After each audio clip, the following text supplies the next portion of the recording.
Take the lug nuts off, use a 22mm socket, and remove the wheel. Take this ABS wire off, or wheel speed sensor wire. Just use a trim tool, pry down, and then right here there's another retainer. Pop that off. You want to take this nut off, use an 18mm socket. This is for the upper sway bar link. And it's probably just going to spin, so you need to use some type of locking pliers in the back to keep the stud from spinning.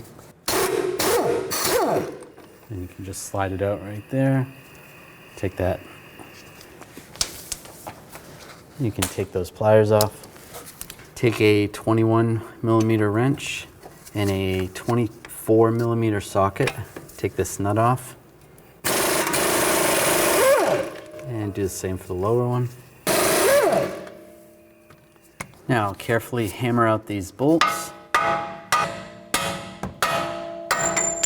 Now we can separate this and just set this to the side. Be careful, you don't want to put too much tension on this brake hose. So if you want to, you can use a ratchet strap or some type of strap and keep this from popping out.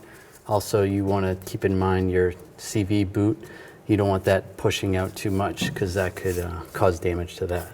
So just be careful. Take this ground attachment off. Use a 15mm wrench. Loosen that up. Take that off. Take this cover off right here. You're going to have all these push pins all around. Use a trim tool. Get underneath it and pop all of those out. And slide the cover up. There is weather stripping over here if you have to unattach that from both sides and slide it out of the way. Along the base of this cowl cover, take all these push pins off. Use the same trim tool. Take all of those off. Take the fuse box cover off. Just push in the side and there's another lock on top and it slides out of the way. Now you can grab the lower cover and just lift it up. You can prop it up with a screwdriver. If you can't get enough room, if you're lifting this up or you're doing the driver's side, you can take the wiper arm off. Just pop under this cover and use a 15mm socket. Take the nuts off on both wipers and pull the wiper arms off. Use a 15mm socket. Take the nuts off the upper strut mount.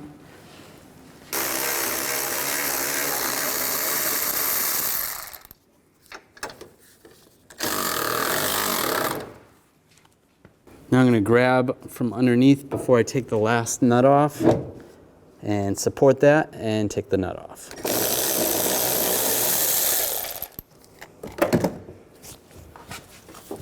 And slowly pull this down. Be careful of the CV shaft and slide it out.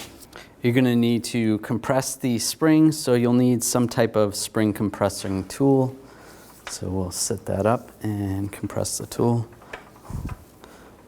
Go nice and slow and just be careful.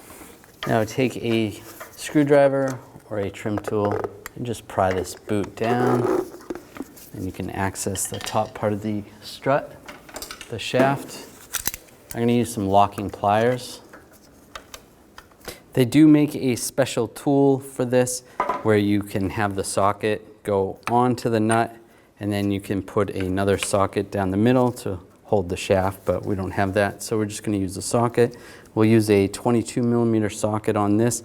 Sometimes they're actually a 21mm socket.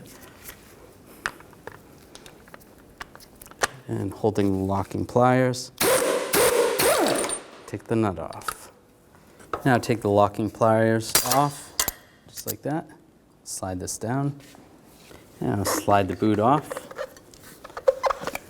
Before we install the new strut, you want to exercise it, so just compress the strut all the way and then let it extend and do this 3 times. Transfer this rubber piece over, get some of the dirt off and just install it the same way it came off. Now we can install the new boot. I'm going to put this bumper on first. Slide it all the way down and take the boot and position the boot so it is at the top of the bumper. Just like that. Now slide this through the spring. Get it lined up. Make sure you have your nut ready. Get the nut started. And if you have that special tool, you can tighten it down with that. Otherwise, you can use the locking pliers. Extremely high, it's not going to ruin the strut at all because it's so high. The strut will never get up to that location. Now I'm just going to snug this down.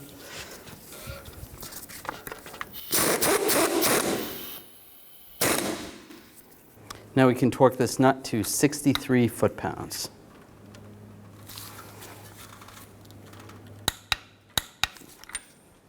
Now just slide the boot up.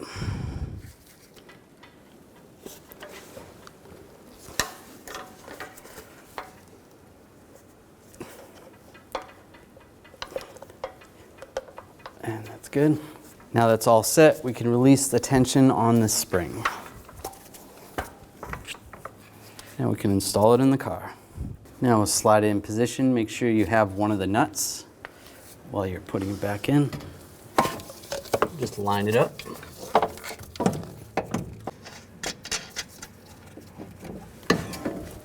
Now I'm going to put the rest of the nuts on, but I'm just going to leave them loose. It's going to be easier to install the lower part of the strut if this is loose, but just get them on a good couple turns. Now line the knuckle up.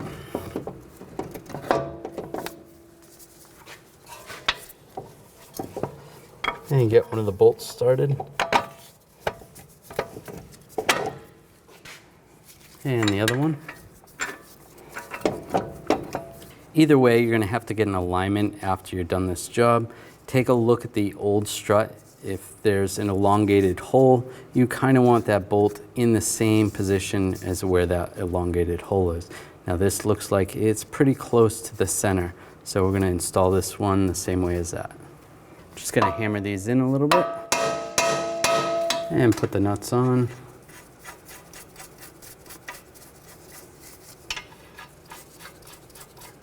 Now take your socket. I'm going to just snug the top one up first.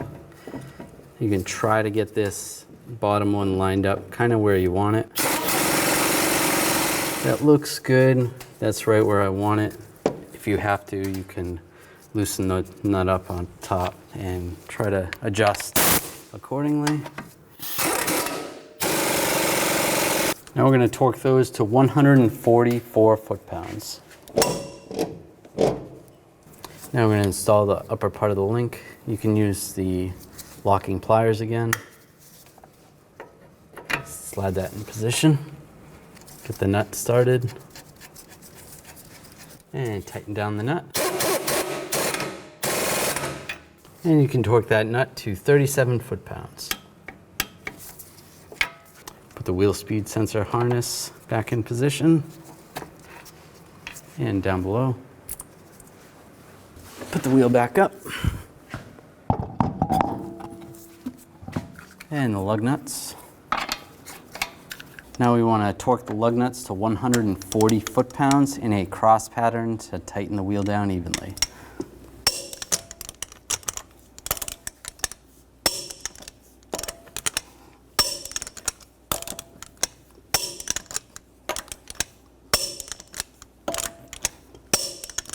And go around again, double check.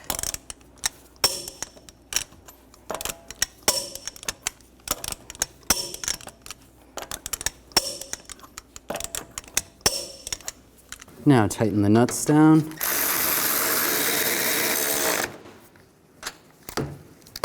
And torque these to 33 foot-pounds.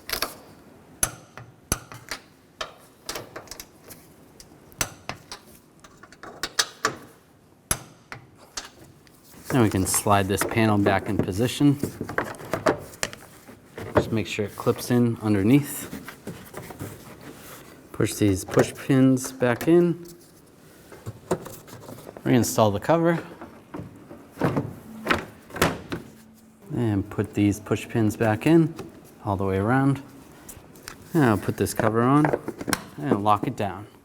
And put this ground connector on, or tab, and lock it down. It's good. After you're done, keep in mind you should bring the vehicle to a local shop to have it aligned so you don't have premature tire wear.